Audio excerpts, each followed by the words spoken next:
सभी बच्चों को नमस्कार। मेरा नाम है जगदीश सोलंकी और आप देख रहे हो physics bye Jagdish Solanki YouTube channel. इस चैनल में आप सभी का स्वागत है। बच्चों, आज हम जो है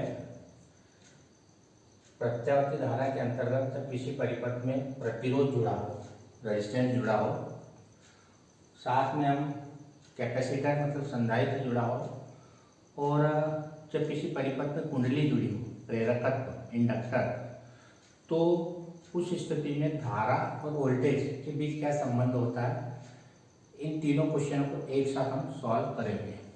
तो सबसे पहले ये हमारे पास प्रत्यावर्ती धारा का सोर्स होता है, एसी वोल्टेज होता है मान लो ये, और इस तरह से ये जो वेरिएशंस होता है, इस तरह से ये प्रत्यावर्ती धारा को प्रदर्शित करता है। जब इस तरह का कोई सिंबल दिख जाए, संकेत दिख जाए, समझ लेना एसी है, क्योंकि एसी जो धारा होती है हमने पढ़ा है कि इस तरह से चलती है, इस तरह से प्लस माइनस चक्र चलते हैं इसमें। तो इसके आधार पर इसका जो सिंबल दिया गया, संकेत दिया गया, इस तरह से ये इसका संकेत होता है। तो जब भी इस तरह से वेरिएशन दिख जाए, इस तरह से एस टाइप, यानी ये साइन वेव है, साइन तरंग है। साइन तरंग मतलब प्रत्यावर्ती धारा का सिंबल है, संकेत होता है। ये हमारे पास एक प्रतिरोध है। इस प्रतिरोध में मान लो इसके सिरों के बीच हमने वोल्टेज लगा रखा V = V0 sin omega T. ये प्रत्यावर्ती वोल्टेज होता है, एसी वोल्टेज होता है, इसका मान और दिशा दोनों क्या होती रहती, बदलते रहते हैं। ये इसके सिरों के बीच हम प्रतिरोध के सिरों के बीच में हम वोल्टेज लगाते हैं।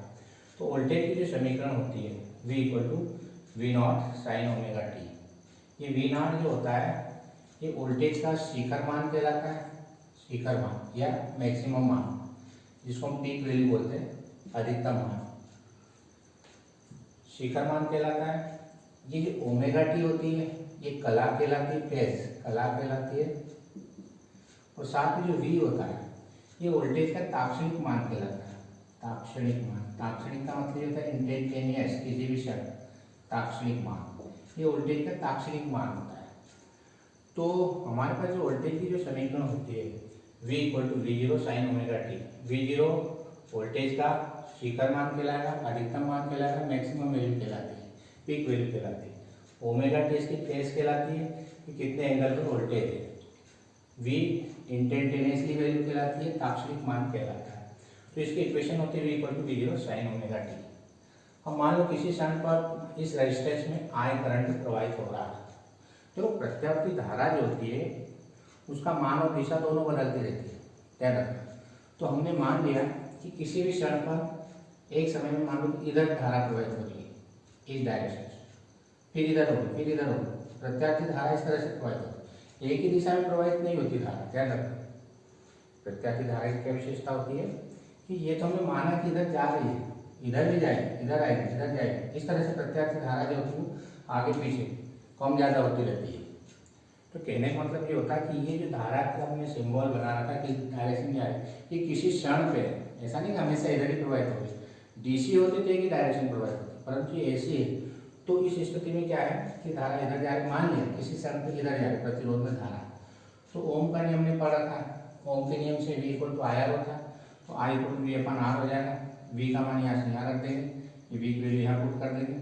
V0/R इसको हमने I0 मान लिया, V0/R को I0 मान लिया, क्योंकि ये और हमारे पास ओम का नहीं होता, यदि I0 रख देंगे तो यहाँ V0 हो जाएगा। I0 V0/R को I0 मान लिया। ये कहलाता है धारा का शिखर मान, ये करंट की पीक वैल्यू कहलाती है। I0 धारा की अधिकतम मान या शिखर मान कहलाता है, peak value maximum value. R resistance है, I0 धारा का शिखर मान और V0 वोल्टेज का शिखर मान कहलाता है, पीक वैल्यू। अब यदि हम समीकरण 1 और 2 से यदि तुलना करते हैं, तो यहाँ पे देखो समीकरण 1 में ओमेगा टी आ रहा है और यहाँ पे भी ओमेगा टी आ रहा है। ये ओमेगा टी क्या कहलाती है, कला कहलाती है। और इसमें यदि अंतर देखते हैं दोनों में, तो ओमेगा टी में से ओमेगा टी को माइनस करेंगे तो 0 आ जाएगा। इसका मतलब ये होता है कि जब किसी परिपथ में रेजिस्टेंस जुड़ा हो, प्रतिरोध जुड़ा हो, तो उसके बीच कलांतर कितना होता है, 0 होता है। इसका मतलब वोल्टेज और धारा के बीच में कोई कलांतर नहीं होता है, या हम कह सकते हैं कि वो समान कला में होते हैं। तो एक बार नोट कर लेना कि जब भी किसी परिपथ में, किसी भी सर्किट में रेजिस्टेंस जुड़ा हो, आर जुड़ा हो, तब उस स्थिति में वोल्टेज और करंट दोनों के बीच में जो फेज डिफरेंस होता है, फाई का जो मान निकालते हैं, कलांक का जिसको हम बोलते हैं फेज डिफरेंस, वो कितना होता है? 0 होता है। समान कला में होता है, यानी कोई कलांतर नहीं होता है, दोनों एक साथ चलते हो। अब इसको यदि फेज डायग्राम के द्वारा अपन बताते हैं तो ये हमारे पास एक्स एक्सिस को वाई एक्स मान लिया हमने। ये जो वोल्टेज है, ये वोल्टेज का मान है हमारे पास, ये एरो बड़ा जो एरो बता रखा है ये वोल्टेज का मान है, और जो छोटा एरो है वो हमारे पास करंट का मान है। और दोनों कितने डिग्री के एंगल बना रहे हैं? कला कितनी, फेज कितनी? Omega T. तो ओमेगा जो टी होता है, ये ओमेगा टी, ये इस एक्सिस के साथ ओमेगा टी एंगल बना रहा, इसका मतलब दोनों में ओमेगा टी एंगल है, करंट में भी और वोल्टेज में भी। लेकिन अंतर क्या है कि वोल्टेज जो होता है वो ज़्यादा बड़ा है, उसका मैग्नीट्यूड ज़्यादा, उसकी वैल्यू ज़्यादा है, और जो करंट है उसकी मैग्नीट्यूड छोटी है, कम है। क्योंकि जब करंट का मान निकालेंगे अपन तो वोल्टेज में प्रतिरोध से हम क्या करते हैं? डिवाइड करते हैं, भाग लगाते हैं। तो जो करंट का मान आएगा वो वोल्टेज से कुछ कम आएगा। तो उसको बनाते समय ध्यान रखना कि जो बड़ा एरो बना रखा है वो वोल्टेज का मान है, और जो छोटा एरो बना रखा है वो हमारे पास करंट का मान होता है। अब इसको अपन देखते हैं, यदि एक ही लाइन के द्वारा प्रदर्शित करते हैं तो क्या होगा? इसी डायरेक्शन में ये वोल्टेज होगा, ये वोल्टेज का मान है, ये वोल्टेज का मान है, और ये करंट का मान है। तो वोल्टेज और करंट दोनों एक ही अक्ष पर होंगे, यानी कहने का मतलब दोनों के बीच जो एंगल बन रहा है, कितने डिग्री का एंगल है? दोनों एक ही दिशा में जा रहे हैं तो 0 डिग्री का एंगल है। यानी कहने का मतलब दोनों समान फेज में होते हैं, समान कला में होते हैं। यदि इसको हम तरंग के रूप में प्रदर्शित करते हैं, वेव फॉर्म के रूप में, तो यहाँ पे साइन आ रहा, यहाँ पे भी साइन आ रहा, तो ये 0 से जब स्टार्ट होती है तो इसको हम साइन तरंग बोलते हैं, साइन वेव बोलते हैं। तो इसको 0 से स्टार्ट करना, ये साइन तरंग बन रही है हमारे पास ये। और इसी तरह से ये जो डॉट डॉट द्वारा हमने बना रखी है, डॉट वाली लाइन, ये करंट की वेव फॉर्म होती है। तो ये जो डॉट वाली है, ये डॉट वाली, ये धारा वाली वेव है, और ये जो है ये हमारे पास वोल्टेज वाली वेव, प्रत्यावर्ती वोल्टेज, एसी वोल्टेज। अब इसमें देखो दोनों, यदि इसका मान 0 है तो दोनों का मान 0, करंट मैक्सिमम तो वोल्टेज मैक्सिमम, फिर करंट 0 तो वोल्टेज 0, करंट निगेटिव वोल्टेज भी निगेटिव। यानी कहने का मतलब दोनों की जो फेज है, कला है, कोण एंगल जो बन रहे वो सेम होते हैं। तो इस तरह से इस तरंग को हम इस फॉर्म के रूप में प्रदर्शित करेंगे, कला आरेख को, इसके द्वारा तरंग हम प्रदर्शित करते हैं। तो एक बात इसमें अच्छी तरह से नोट करना है कि जब भी किसी परिपथ में प्रतिरोध जुड़ा हो तो वोल्टेज और करंट दोनों सेम फेज में होंगे, समान कला में होंगे, उनके बीच में कोई कलांतर नहीं होगा, ये 0 डिग्री का कलांतर होगा। सेकंड हमारे पास में आ जाते हैं, जब किसी परिपथ में संधारित्र जुड़ा हो, कैपेसिटर, कंडेंसर जुड़ा हो, तब उस स्थिति में क्या होगा, वोल्टेज और करंट के बीच में क्या रिलेशन होगा, ये अपन देखेंगे। मान लो हमारे पास एक कैपेसिटर है, इस कैपेसिटर के सिरों के बीच में हमने एक वोल्टेज लगा रखा, ये वोल्टेज सब में एसी वोल्टेज रहेगा, प्रत्यावर्ती वोल्टेज रहेगा, एसी वोल्टेज होगा, और इसकी इक्वेशन हमने यहाँ भी लिख रखी है, V=V0 sin ओमेगा टी। अब मान लो कि इस वोल्टेज के कारण से इसमें करंट फ्लो होगा, जब करंट जाएगा, फिर मैं बोल रहा हूँ करंट की डायरेक्शन चेंज होगी, आगे पीछे करंट जाएगा। लेकिन मान लिया किसी साइड इधर जाएगा करंट, और इसमें प्लेट पर चार्ज क्यू उत्पन्न हो जाता है, प्लस माइनस चार्ज उत्पन्न होगा, आपको पता है कैपेसिटर प्लस माइनस चार्ज उत्पन्न होता है। यहाँ मान लो क्यू चार्ज उत्पन्न हो गया, तो जो क्यू चार्ज होता है क्या है वो CV के इक्वल होगा। कैपेसिटर वाला हमने पढ़ रखा है कि C इक्वल टू होता है Q/V। जब हमने कैपेसिटर पढ़ा था, संधारित्र पढ़ा था, तो उसमें फार्मूला आया था C इक्वल टू Q/V। ये कैपेसिटी निकालने का, कैपेसिटर का कैपेसिटी निकालने का फार्मूला होता है कि C इक्वल टू Q/V। यहाँ से Q इक्वल टू क्या आ जाएगा, CV हो जाएगा, Q इक्वल टू क्या आ जाएगा, CV हो जाएगा। CV का मान रख देंगे V0 sin ओमेगा टी। अब अपने को तो करंट निकालना, चार्ज निकल गया, करंट हम निकाल सकते हैं। धारा की परिभाषा में पढ़ रखी, आवेश प्रवाह की दर को हम धारा कहते हैं। जब भी करंट आ जाए तो चार्ज दिया हो तो धारा का फार्मूला क्या होता है, I=dq/dt। ये हमने करंट वाले चैप्टर में पढ़ रखा है, I=dq/dt होता है। आवेश प्रवाह की दर को हम धारा कहते हैं। ये धारा का फार्मूला क्या रखना, I=dq/dt। Q की वैल्यू रख देंगे, Q का मान यहाँ से यहाँ रख देंगे, ये रख दिया, Q का मान यहाँ रख देंगे, और इसका क्या कर लेंगे, अवकलन कर लेंगे, डिफरेंशियल कर लेंगे। डिफरेंशियल करते समय ध्यान रखना कि साइन ओमेगा टी, ये तो कांस्टेंट है, C ओमेगा जी बाहर आ जाएगा तो कांस्टेंट है, सी वी नॉट बाहर आ गया। डिफरेंशियल किसका हुआ? Sign omega T.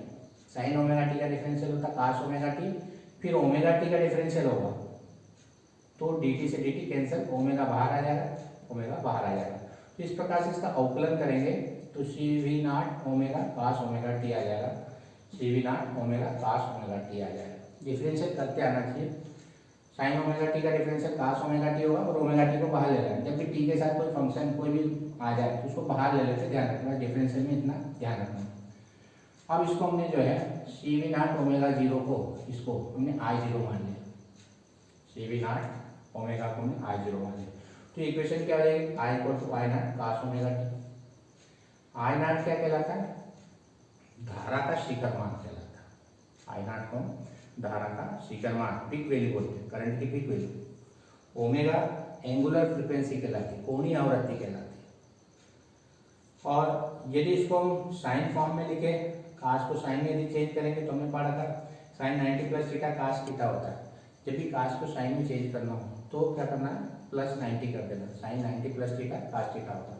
तो साइन को कास में चेंज, कास को साइन में चेंज कर लिया। क्यों चेंज किया हमने? क्योंकि ये वोल्टेज वाले समीकरण में क्या आ रहा है? साइन आ रहा है और यहाँ क्या आ रहा था? कास आ रहा था। इसलिए क्या कर रहे हो? इस कास को साइन में चेंज करके लिख रहे हैं ताकि दोनों का हम कंपैरिजन कर सके, तुलना कर सके। तो जब भी इस तरह से यहाँ कास आ जाए या साइन आ जाए तो एक को चेंज कर दो, इसको कास को साइन में चेंज कर लिया। अब देखो इक्वेशन फर्स्ट और इक्वेशन सेकंड से देखो, यहाँ कितनी कलांतर है? फेज कितना इसमें? ओमेगा है। ये कला कहलाती है, ध्यान रखना, पीछे बताया मैंने, ये ओमेगा टी कला कहलाती है। और यहाँ पर साइन के साथ में कितना आ रहा? Omega T plus pi by 2 आ रहा। इसका मतलब है कि कला जो निकालेंगे, डिफरेंस निकालेंगे, तो आई की कला माइनस वी की कला, दोनों में से माइनस कर दो। तो आई की कला कितनी है? Omega T minus pi by 2। इसकी कला कितनी है? Minus omega T plus pi by 2 plus pi plus minus omega. तो ओमेगा टी से ओमेगा टी कैंसिल हो जाएगा, यानी फेज डिफरेंस कितना आ जाएगा? Pi by 2। Pi by 2 radian मतलब 90 डिग्री का हो जाएगा। यानी कहने का मतलब ये है कि जब किसी परिपथ में संधारित्र जुड़ा हो, कैपेसिटर जुड़ा हो, तब उस स्थिति में वोल्टेज और धारा के बीच में 90 डिग्री का कलांतर होगा। फेज डिफरेंस कितने का होगा? 90 डिग्री का होगा, ध्यान रखना। अब इसमें यदि हम देखते हैं तो कौन आगे होगा कौन पीछे होगा, ये कैसे पता लगाएं? तो इक्वेशन दोनों की हमारे पास लिखी हुई है, देखो साइन में ये आ रहा omega T plus pi by 2, यहाँ पे ओमेगा टी आ रहा, तो साइन में प्लस पाई बाई 2 आ रहा, मतलब ज़्यादा आगे आ रहा है, करंट आगे आ रहा है। कितने डिग्री से? पाई बाई 2 डिग्री से। इसमें पाई बाई 2 आ रहा, इसमें पाई बाई 2 नहीं है, ऐसा करंट क्या है? एंगल ज़्यादा है। कितने का एंगल ज़्यादा है? पाई बाई 2 का। इसका मतलब करंट जो होता है लीड कर रहा है, आगे होगा, अग्रगामी होगा, किससे? वोल्टेज से। कितने डिग्री से? 90 डिग्री से। समझ में आएगा? फेज डिफरेंस निकालने के बाद पता लगाएंगे कि कौन आगे होगा कौन पीछे होगा। इन इक्वेशन की तुलना करेंगे। इस इक्वेशन से तुलना करने में ये लग रहा है कि जो करंट है वो धारा जो है वो पाई बाई 2 ज़्यादा आ रहा है, मतलब ये आगे, और वोल्टेज में पाई बाई 2 कम आ रहा है, मतलब पीछे।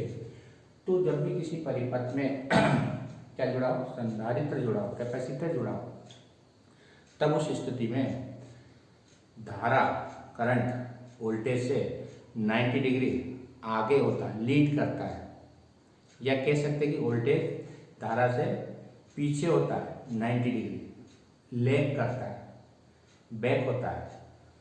तो ये अपन स्पष्ट कर सकते हैं। अब इसका फेजर डायग्राम यदि बनाते हैं आलेख, तो क्या होगा? मान लो वो पोजीशन है, ये ओमेगा टी, देखो वोल्टेज की कितने आ रहे हैं? ओमेगा टी आ रही है। तो वोल्टेज के एक्स के साथ हमने कितना बना दिया? ओमेगा टी बना दिया। एक्स अक्ष मान लिया, इसको वाई अक्ष मान लिया, एक्स अक्ष वाई अक्ष। एक्स अक्ष के साथ कितना एंगल बना रहा मान लो? ओरिजिन से ओमेगा टी एंगल बना रहा, वी में ओमेगा टी। ध्यान, अब करंट वाला देखो omega T plus pi by 2, इस ओमेगा टी से कितने डिग्री आगे जाना है? पाई बाई 2 जाना है। तो इस ओमेगा टी जो एंगल बना था इसमें कितना ऐड करना? Plus pi by 2। ये पूरा एंगल यहाँ से यहाँ तक, ये यहाँ से यहाँ तक, ये omega T plus pi by 2, ये हमारे पास साइन का एंगल हो जाएगा, करंट का एंगल हो जाएगा। ये करंट वाला एंगल। तो इसमें देखो ये ओमेगा टी बना है, वोल्टेज बड़ा बनाना फिर मैं बता रहा, क्यों? क्योंकि ये ज़्यादा होता है, आगे होता है।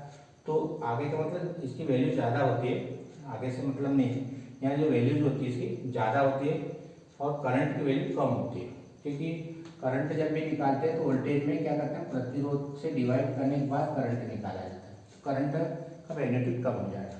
ये चीज़ बनाते समय ध्यान रखना। तो समझ में आएगा होगा, ओमेगा टी ये वोल्टेज का, और उस ओमेगा टी से पाई बाई 2 आगे बना देंगे तो करंट की वैल्यू आ जाएगी। तो ये हमारे पास क्या आ जाएगा, ये करंट वाला आ जाएगा। बनाते समय ये बड़ा बनाना और ये छोटा बनाना, और यहाँ पर यदि प्रोजेक्शन डाला इसका मान निकाले तो यहाँ से एक लाइन की तो ये वोल्टेज का मान आ जाएगा, यहाँ से लाइन की तो करंट का मान आ जाएगा, ये वोल्टेज का मान हो जाएगा और ये करंट का मान आ जाएगा। तो इस प्रकार से प्रोजेक्शन डालकर उसके मान भी हम इस अक्ष पर निकाल सकते हैं। यदि इसको अपन डायग्राम के द्वारा बताना चाहें कि आई और वी के बीच में कितने डिग्री का एंगल होगा, पाई बाई 2, पाई बाई 2 का मतलब होता है 90 डिग्री, पाई का मान 180 होता है 1 रेडियन में।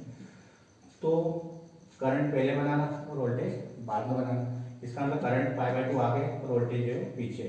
इसमें देखो, इसमें इसको ऐसा बना सकते हैं, करंट पहले बनाना वोल्टेज को बाद में बनाना, दोनों सेम है, करंट पहले आना चाहिए और वोल्टेज बाद में आना चाहिए। कितने डिग्री से, पाई बाई 2 से। तो इस तरह से हमारे पास इसको यदि अपन वेव फॉर्म में बनाए तो क्या बनेगा, एसी वोल्टेज की वेव तो ये बना रखे नहीं ये, अब यहाँ पे प्लस पाई बाई 2 आगे आया, तो करंट की जो है ये 0 से बना है, करंट की हमेशा ऊपर से बना है, क्यों, क्योंकि आगे आ गया, ऊपर आ गया, पहले आ गया पाई बाई 2। तो इसको करंट वाली इक्वेशन, करंट वाली वेव जो है इस तरह से ऊपर से बना। यहाँ पे हमें देखो, यहाँ दोनों 0 बने थे, यहाँ 0 दोनों एक साथ चल रहे थे, क्यों, क्योंकि दोनों में साइन ओमेगा टी सेम था। लेकिन करंट में क्या आ रहा है, इसमें प्लस में पाई बाई 2 आ रहा है, तो ये प्लस में पाई बाई 2 आ रहा है, तो ऊपर से बनाना है वेव को इस तरह से। ये ऊपर से जो बनती है ये कास्ट तरंग कहलाती है, ध्यान रखना। यहाँ से स्टार्ट होती है वो कास्ट तरंग कहलाती है, और यहाँ से स्टार्ट होती है वो साइन तरंग। मैंने यहाँ बना रखा, यदि ऐसी बन रही है तो साइन तरंग कहलाएगी, और यदि ऐसी बन रही है तो कास्ट तरंग कहलाएगी। यानी किसी फंक्शन में यदि कास्ट आ जाता है तो ऐसे बना, यहाँ पे साइन में क्या आ रहा था, कास्ट आ रहा था, ये कास्ट आ रहा था, वो तो अपने प्लस पाई बाई 2 जोड़ा इसलिए साइन बना, लेकिन ओरिजिन में क्या उसको कास्ट आ रहा है। तो जब भी कास्ट आ जाए तो ये वाली तरंग बनाना, और साइन आ जाए तो ये वाली तरंग बनाना। तो ये साइन तरंग होती है और ये कास्ट तरंग होती है। मैंने इसके मान भी प्रदर्शित कर रखे हैं कि साइन 0 का मान 1, 90 का मान, साइन 0 का मान 0 होता है, यहाँ से स्टार्ट होता है, सॉरी, साइन 0 का मान 0, 90 की वैल्यू +1, 180 की 0, 270 की -1, 360 की 0, 450 की +1। तो इस तरह साइन तरंग से इसके मान भी हम निकाल सकते हैं। कास्ट में 0 की वैल्यू, तरंग यहाँ से स्टार्ट हो रही है, +1, 0 की वैल्यू +1, 90 की वैल्यू 0, 180 की वैल्यू -1, 270 की वैल्यू 0, 360 की वैल्यू +1, 450 की वैल्यू 0। तो इस तरह से साइन और कास्ट के मान भी हम इस वेव फॉर्म से निकाल सकते हैं। तो इस तरह से तरंग को अपने को प्रदर्शित करना है। तो एक बार नोट कर लेना, क्या, जब किसी परिपथ में कैपेसिटर जुड़ा हो, संधारित्र जुड़ा हो, तो धारा और वोल्टेज के बीच में 90 डिग्री का कलांतर होगा, फेज डिफरेंस होगा। वो धारा जो होती है वो वोल्टेज से 90 डिग्री आगे होती है, या ये कह सकते हैं कि वोल्टेज धारा से 90 डिग्री पीछे होगा, बैक होगा, पश्चिमगामी होगा। अब यदि अपन इसके इस समीकरण से ये जो हमने माना है I0 = CV0 ओमेगा, इसकी चर्चा करते तो I0 = CV0 ओमेगा जी ओमेगा। यदि इसको V0 अपन I0 लिखते हैं तो 1/ωc हो जाएगा, इसको प्रायः कर लेना, ये हो जाएगा। अब देखो V0 अपन I0, यदि हम ओम का नियम देखते हैं तो I के बराबर होना चाहिए, V/I मैक्सिमम वैल्यू हो तो आएगा, तो कांस्टेंट ही आएगा, दोनों मैक्सिमम कांस्टेंट ही आएगा। तो ये प्रतिरोध के बराबर होता है, किसके बराबर होता है, प्रतिरोध के बराबर। लेकिन यहाँ पर प्रतिरोध तो जुड़ा हुआ नहीं है हमारे पास, तो ऐसी स्थिति में क्या करते हैं कि R न लिखते हुए, प्रतिरोध क्या होता है, कंडक्टर चालक के द्वारा धारा के मार्ग में रुकावट डालता है, वो चालक की प्रॉपर्टी होती है, चालक का गुणधर्म होता है, पदार्थ का गुणधर्म होता है कि विरोध करना है। लेकिन एक कैपेसिटर में कैपेसिटर तो विरोध करे, लेकिन साथ में उसकी फ्रीक्वेंसी पर भी डिपेंड करता है। एक चीज़ अपन आगे पढ़ेंगे कि कैपेसिटर प्रॉपर्टी है मटेरियल की, साथ में एक और फैक्टर आता है जो फ्रीक्वेंसी होती है, बाहरी फैक्टर, उस पर भी डिपेंड करता है। तो इसको प्रतिरोध नहीं लिख सकते, वो भी प्रतिरोध जैसा ही व्यवहार करता है, लेकिन ये जो प्रतिरोध होता है केवल मटेरियल पर निर्भर करता है, आवृत्ति पर निर्भर नहीं करता। कोई इसी भी करंट इसमें फ्लो कर दो, सभी का विरोध करेगा, कम हो कि ज़्यादा हो कि एक समान विरोध करता है। लेकिन ये जो कैपेसिटर होता है इसकी ये खासियत होती है कि यदि आपने अलग अलग फ्रिक्वेंसी दी, अलग अलग आवृत्ति की तरंगें दी, जो वेव आती है फ्रिक्वेंसी, तो उसमें वो अलग अलग व्यवहार करता है, उसको अलग अलग रुकावट डालता है। तो ये जो मान आएगा हमारे पास, उसको हम प्रतिरोध न बोलते एक नया टर्म्स का उपयोग किया गया है जिसको हम प्रतिघात बोलेंगे। संधारित्र की प्रतिघात कहते हैं इसको, ध्यान रखना। तो जब भी कैपेसिटर पढ़ेंगे और उसमें रेजिस्टेंस वाली फॉर्म आएगी, तो रेजिस्टेंस केवल मटेरियल पर निर्भर करता है, कैपेसिटर मटेरियल के साथ में जो है फ्रीक्वेंसी पर भी निर्भर करता है, इसलिए इसको हम रेजिस्टेंस न कहते, एक नया टर्म्स का उपयोग कर रहे हैं यहाँ पर। और उस टर्म्स को नाम दे दिया था, क्या नाम दिया था? प्रतिघात, कैपेसिटिव रिएक्टेंस कहते हैं, संधारित्र की प्रतिघात कहते हैं। तो जब भी हम पढ़ेंगे संधारित्र आ जाए तो प्रतिरोध नहीं कहना, प्रतिघात कहेंगे, प्रतिघात रिएक्टेंस, और उसको हम एक्स सी से प्रदर्शित करेंगे। तो ये जो मान होगा 1/ω/c, इसको हम एक्स सी लिख देंगे। ये प्रतिरोध होता है लेकिन प्रतिरोध नहीं कहेंगे इसको, एक्स सी लिख देंगे। और x C equal to 1/ω/c हो जाएगा। ओमेगा का मान 2π हमने पढ़ रखा है, ये वैल्यू पुट कर देंगे 2π की। और यदि अपन एक्स सी और एफ के बीच में ग्राफ खींचते हैं, क्योंकि ये व्युत्क्रमानुपाती होता है, व्युत्क्रमानुपाती जब भी कोई खींचते ग्राफ तो उसका ग्राफ होता है इस तरह से पैराबोलिक आता है, ध्यान रखना। यदि सरल रेखा आ रहा है तो अनुक्रमानुपाती, और व्युत्क्रमानुपाती आ रहा है तो इस प्रकार से ग्राफ आएगा जो कि पैराबोलिक होता है, परवलयाकार होता है। इस तरह से ग्राफ आता है इसका दोनों का। अब एक चीज याद रखना, इसकी यदि अपन वेव फॉर्म में लिखें तो वेव फॉर्म हमने प्रदर्शित कर रखी है, इस तरह से बनाना। अब यदि डीसी की बात करते हैं, डीसी करंट, डीसी करंट में क्या होगा कि उसकी फ्रीक्वेंसी 0 होती है। डीसी हमने पढ़ रखी है, डीसी मतलब डायरेक्ट करंट, जिसमें कोई चक्कर वगैरह नहीं चलता, सीधी सीधी चलती है, ये डीसी करंट होती है, जिसमें कोई चक्र नहीं होते। चक्करों की संख्या को आवृत्ति कहते हैं, फ्रीक्वेंसी, और इसमें कोई चक्कर नहीं होती, इसलिए डीसी की फ्रीक्वेंसी अपन कितनी लिखते हैं? 0 लिखते हैं। फ्रीक्वेंसी मतलब आवृत्ति। तो जब भी हम डीसी की बात करेंगे तो फ्रीक्वेंसी 0 लिखना। क्यों? क्योंकि उसमें कोई चक्कर नहीं होते, वो तो सीधी सीधी चलती है। मान यदि चेंज होते पूरा चक्र नहीं करती है, ध्यान रखना। तो एफ का मान 0 रख देंगे, एफ का मान 0 रखेंगे तो ये 1/0 हो जाएगा, इन्फिनिटी हो जाएगा। एक्स सी का मान इन्फिनिटी का मतलब क्या हुआ कि जो कैपेसिटर होता है, संधारित्र होता है, वो धारा के मार्ग में अनंत रुकावट पैदा करता है, मतलब बहुत ज़्यादा रुकावट पैदा करता है। इसका मतलब क्या हुआ कि कैपेसिटर में से डीसी करंट नहीं गुजर सकता है या पास नहीं हो सकता है, ध्यान रखना। क्यों? क्योंकि उसकी रुकावट कितनी है? अनंत। प्रतिरोध कितना? प्रतिघात अनंत। जब अनंत यदि रुकावट कर देंगे तो हुक का नियम में पढ़ा था, I = V/R होता है। आगे देख लिख दो, यहाँ पर एक्स लिख दो, क्योंकि प्रतिघात हो गई। इसका मान इन्फिनिटी है, तो आई का मान कितना आ जाएगा? V/∞ 0 हो जाएगा, इन उसमें से कोई करंट पास नहीं होगा।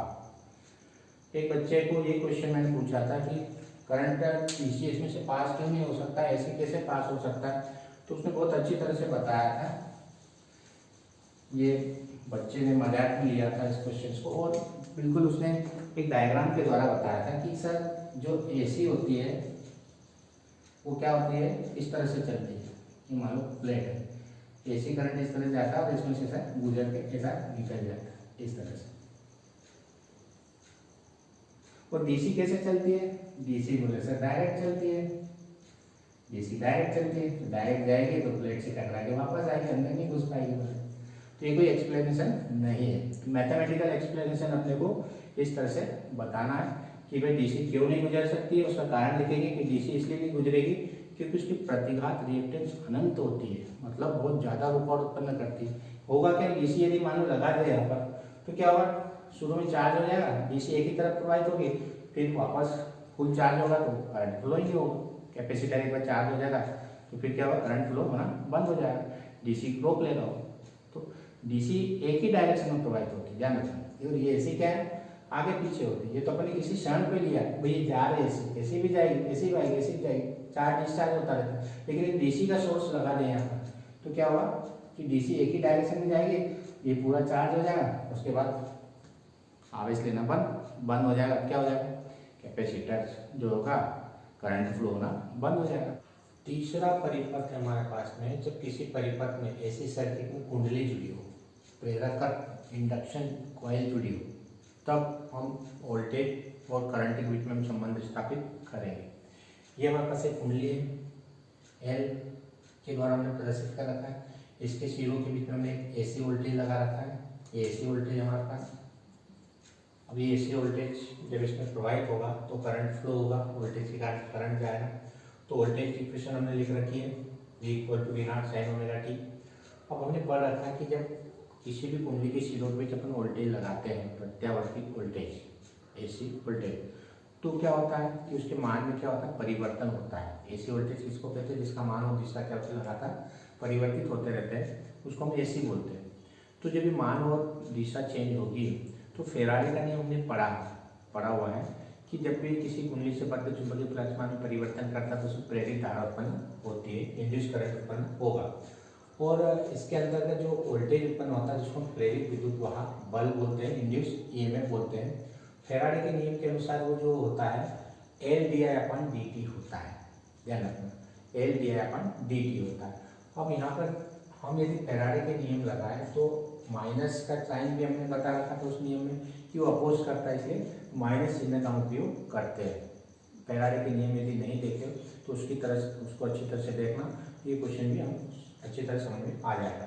तो जब भी किसी कुंडली में हम वोल्टेज लगाते हैं तो या उसके मान में हम एसी लगाते हैं तो उसके मान में क्या होता है, परिवर्तन होता है। परिवर्तन होता है तो उसमें इंड्यूस्ड ईएमएफ, प्रेरित विद्युत वाहक बल उत्पन्न होता है फेराडे के नियम से, और उसका जो मान होता है फेराडे के नियम से -L/dt होता है।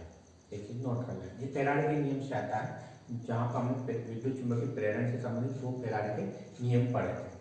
अब इसमें वोल्टेज, टोटल वोल्टेज मान लो यहाँ से V दिया है तो ये वोल्टेज यहाँ जाएगा, कुंडली में जाएगा, क्योंकि इसका रेजिस्टेंस हमने अभी नगण्य मान लिया। ये मान के चलेगी जो कॉइल है उस प्योर है, मतलब इसमें किसी प्रकार का कोई रेजिस्टेंस नहीं है, आइडियल कंडीशन मान के चल रहे हैं।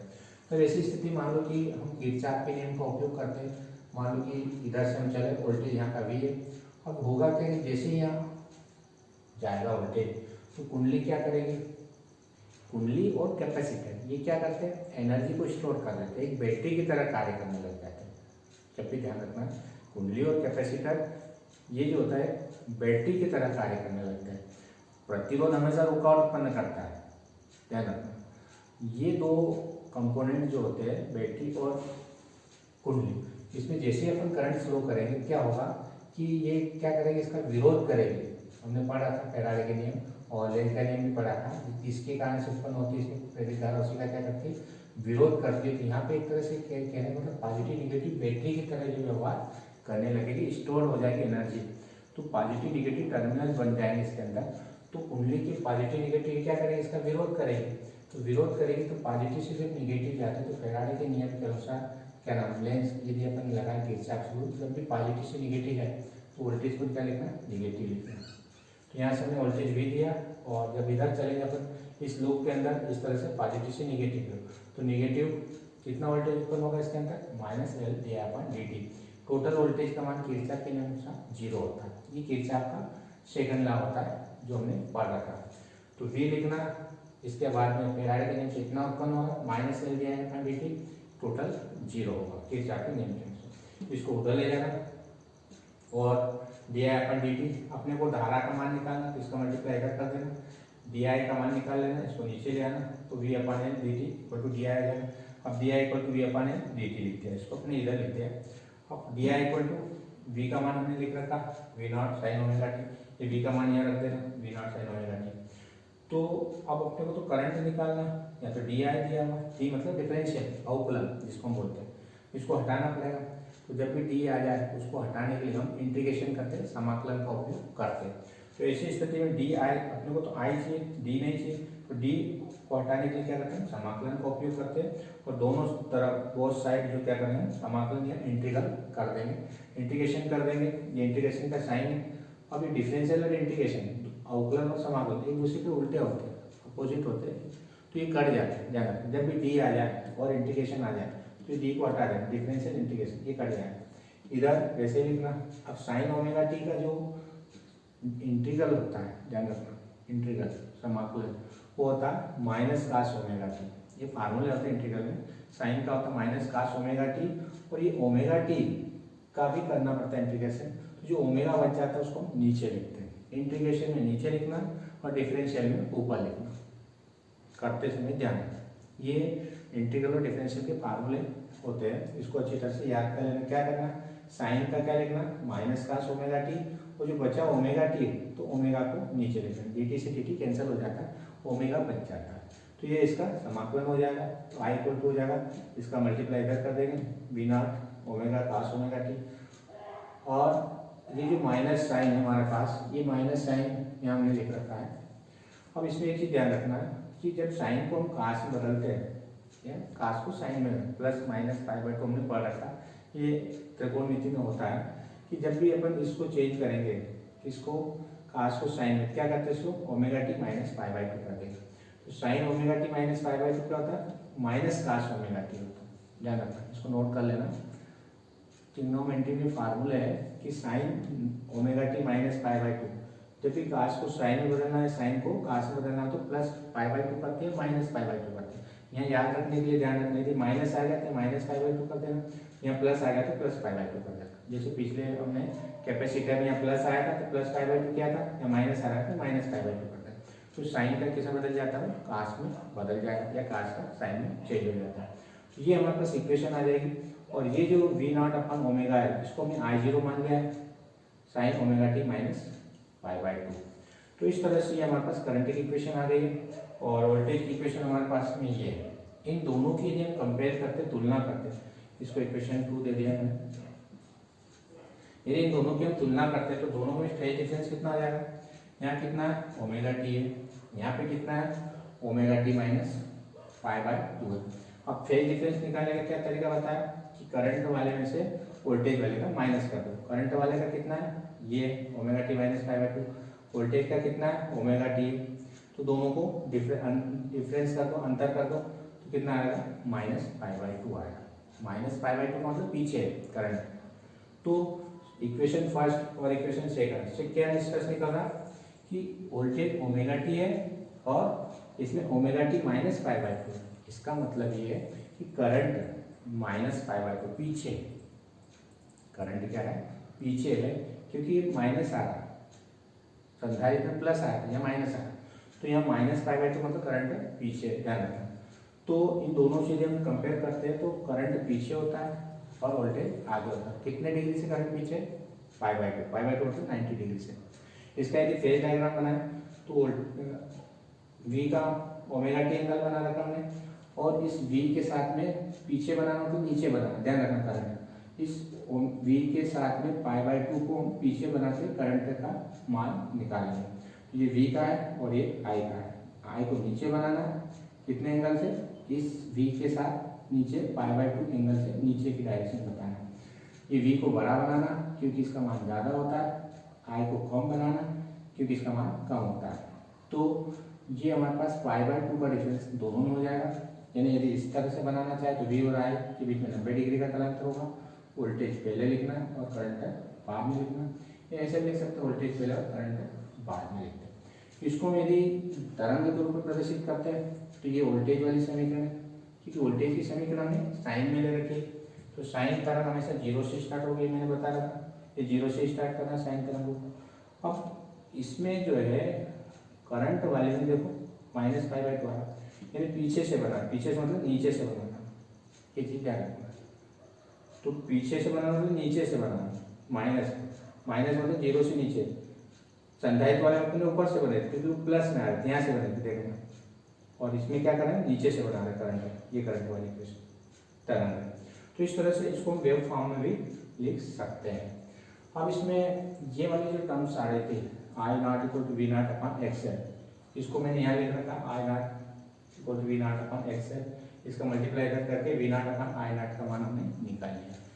We naught upon I naught क्या होता है, ओम्स लॉ से ये आर के बराबर होता है, हमने पढ़ा था। वी अपॉन आर के बराबर होता है। लेकिन आर तो केवल मटेरियल की प्रॉपर्टी होती है, फिर मैंने बताया यहाँ पर मटेरियल के साथ में फ्रीक्वेंसी भी आ रही है, तो एंगुलर फ्रीक्वेंसी पर भी डिपेंड करता है। इसलिए इसको एक नए टर्म्स के रूप में हम परिभाषित कर रहे हैं, जिसको प्रतिघात बोलते हैं।